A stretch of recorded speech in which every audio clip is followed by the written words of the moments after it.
ভোর থেকেই ছোট ছোট কলসি, বালতি ও বিভিন্ন পাত্রে করে দুধ নিয়ে মাজারে আসছেন ভক্তরা। কেউ কেউ মানত পূরণের উদ্দেশ্যে ঢাক, ডোল সহ বাদ্যযন্ত্র বাজিয়ে ছোট বড় সবাই মিলে হাজির হচ্ছেন এখানে। পাপ মুক্তি, মনের আশা পূরণ ও মানত সফল হওয়ার বিশ্বাসে ভিড় করছেন অসংখ্য মানুষ।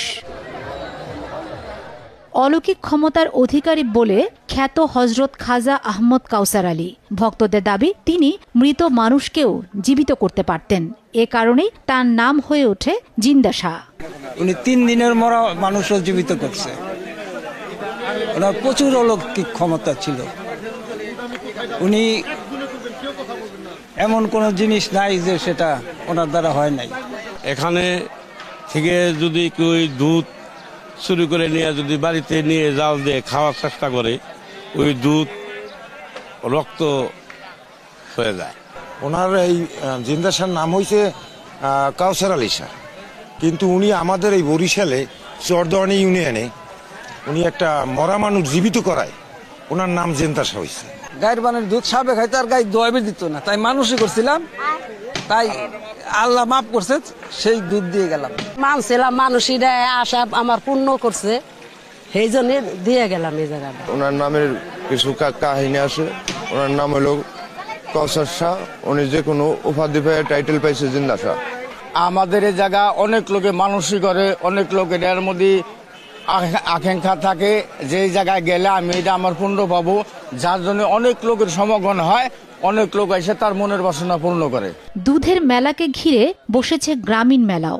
এখানে পাওয়া যাচ্ছে বিভিন্ন ধরনের মিষ্টি মিঠাই, শিশুদের খেলনা, গৃহস্থলীর আসবাবপত্র সহ নানান পণ্য।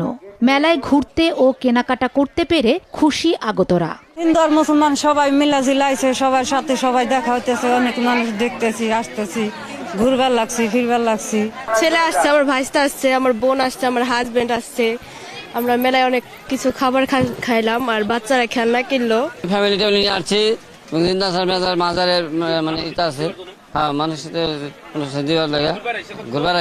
এখানে মেলা আসছে, আমাদের অনেক ভালো লাগতেছে। এখানে কিন্তু জিন্দা শাহ মেলা বসেছে, এসে কিন্তু ঢোল কিনলাম, অনেক কিছু খাওয়া দাওয়া করলাম। এই মেলাটা অনেক সুন্দর হয়। এখানে ঐতিহ্যবাহী মেলা, এটা আরো বহুত বছর আগে আমার জন্মের আগে থেকে শুনি আসছি, দুধ দিলাম, কিছু কেনাকাটা করলাম। বাস্তি তারপরে ভাবি, এরা সবাই আসছে। দুধের মেলাকে কেন্দ্র করে যেন কোনো অপ্রীতিকর ঘটনা না ঘটে, সেজন্য স্থানীয় প্রশাসন ও পুলিশ সতর্ক রয়েছে বলে জানিয়েছেন মেলা কমিটির সভাপতি। দেশ বিদেশ থেকে আমাদের দরবারের ভক্তবৃন্দ আসতেছেন। জেলা পরিষদ, জেলা থানা, হরিরামপুর থানা কর্মকর্তা আমাদের সহযোগিতা করতেছেন, টিওনো সাহেব আমাদের সহযোগিতা করতেছেন। আমরা এই দুধ মেলায় যারা আসতেছে তাদেরকে নিরাপত্তা দেওয়ার জন্য ব্যবস্থা করতেছি। আমাদের বিভিন্ন আয়োজন আছে আমাদের এই দরবারের 7 দিন ব্যাপী। মানিকগঞ্জের হরিরামপুরের শতবর্ষী এই মাজারে প্রতি বছর 8 এপ্রিল মৃত্যুবার্ষিকী উপলক্ষে বসে দুধের মেলা। ভক্তরা বিশ্বাস করেন, এখানে দুধ উৎসর্গ করলে পাপমোচন, রোগমুক্তি ও মনের আশা পূরণ হয়। এ উপলক্ষে একদিনের দুধের মেলা ও প্রায় 7 দিন ব্যাপী শতাধিক স্টল নিয়ে বসে গ্রামীণ